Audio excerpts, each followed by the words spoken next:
ಮಾಡೋದಕ್ಕೆ ಮೊದಲು ಒಗ್ಗರಣೆ ಹಾಕೋದಕ್ಕೆ ಹಸಿ ಮಸಾಲೆ ಇದು. ಈರುಳ್ಳಿ ಒಂದು 4 ಬೆಳ್ಳುಳ್ಳಿ, 2 ಹಸಿ ಶುಂಠಿ, ಸ್ವಲ್ಪ ಕೊತ್ತಂಬರಿ. ಇದನ್ನು ರುಬ್ಕೋಬೇಕು. ಇದನ್ನು ಸ್ವಲ್ಪ ಇದಕ್ಕೆ ದಪ್ಪ ದಪ್ಪ ರುಬ್ಬಿದ್ದೀವಿ.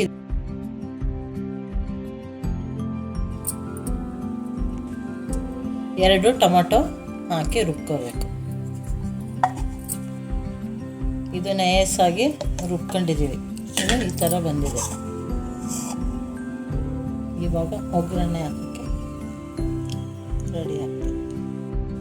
ಎಣ್ಣೆ 1-2 ಸ್ಪೂನ್ ಅಷ್ಟು,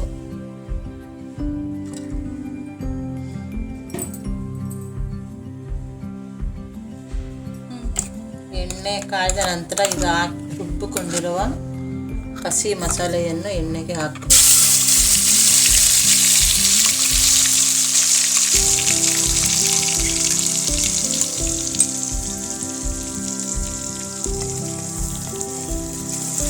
ಇದು ಸ್ವಲ್ಪ ಹಸಿ ವಾಸನೆ ಹೋದ ಮೇಲೆ ಖಾರದ ಪುಡಿ, ಹಸಿ ವಾಸನೆ ಎಲ್ಲ ಹೋಗಿದೆ. ಖಾರದ ಪುಡಿ 2 ಸ್ಪೂನ್, 2 ಸ್ಪೂನು, 1/2 ಸ್ಪೂನ್ ಉಪ್ಪು ಸ್ವಲ್ಪ. ಈಸಿ ಮೆಥಡಲ್ಲಿ ಮಾಡುವಂಥ ಸಾಂಬಾರು, ಚಿಕನ್ ಸಾಂಬಾರು. ಅದಾದ ನಂತರ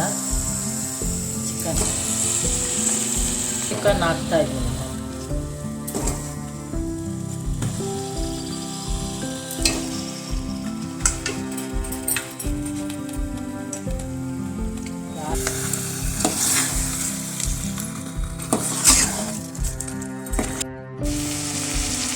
ಇದು ಸ್ವಲ್ಪ ಚಿಕನ್ನಲ್ಲೇ ನೀರು ಇರುತ್ತೆ. ಅದು ನೀರು ಕುಸ್ಕೊಂಡ್ಮೇಲೆ ಒಂದು ಅರ್ಧ ಲೋಟದಷ್ಟು ನೀರು ಹಾಕ್ಬಿಟ್ಟು ಒಂದು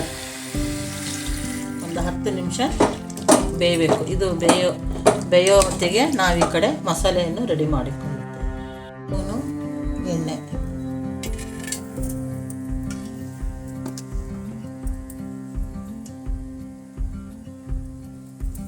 ಅರ್ಧ ಸ್ಪೂನ್ ಎಣ್ಣೆ, 2 ಈರುಳ್ಳಿ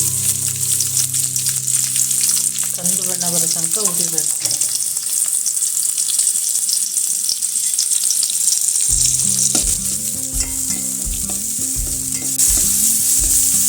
ಈರುಳ್ಳಿ ಹುರಿದಿಟ್ಕೊಂಡಿದ್ದೀವಿ.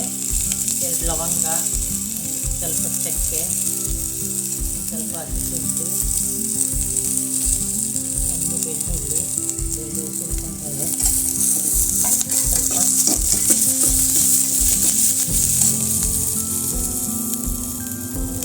ಕಾಯಿ ತುರಿ, ಇದೆಲ್ಲ ಮಿಕ್ಸ್ ಮಾಡ್ಕೊಂಡ್ರೆ ಸ್ವಲ್ಪ ಮಸಾಲೆಗೆಲ್ಲ ಹುರ್ಕೊಂಡಿದ್ದೇವಲ್ಲ, ಅದು ತಣ್ಣಗಾದ್ಮೇಲೆ ಮಿಕ್ಸಿಗೆ ಹಾಕ್ತಾ ಇದ್ದೀನಿ.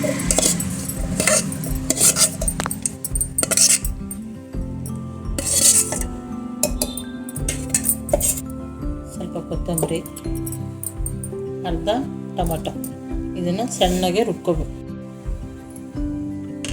ಇದು ಮಸಾಲೆ ರೆಡಿಯಾಗಿದೆ. ಇವಾಗ ಬೆಂದಿದೆಯಾ ಸ್ವಲ್ಪ ಅಂತ ನೋಡಿ, ಸ್ವಲ್ಪ ಮುಟ್ಟು ನೋಡಿ, ಮೆತ್ತಗಿದ್ರೆ ಬೆಂದಿದೆ ಅಂತ ಗೊತ್ತಾಗುತ್ತೆ.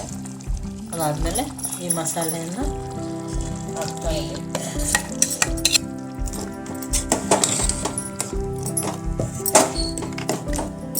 ಇದು ಚೆನ್ನಾಗಿ ಮಿಕ್ಸ್ ಮಾಡಬೇಕು. ಮಿಕ್ಸ್ ಮಾಡಾದ್ಮೇಲೆ ಆವಾಗಲೇ ಸ್ವಲ್ಪ ಉಪ್ಪು ಹಾಕಿದ್ವಿ, ಚಿಕನಿಗೆ ಎಷ್ಟು ಬೇಕಷ್ಟು. ಇವಾಗ ಇನ್ನೊಂದು ಸ್ವಲ್ಪ ಉಪ್ಪು ಹಾಕಬೇಕು.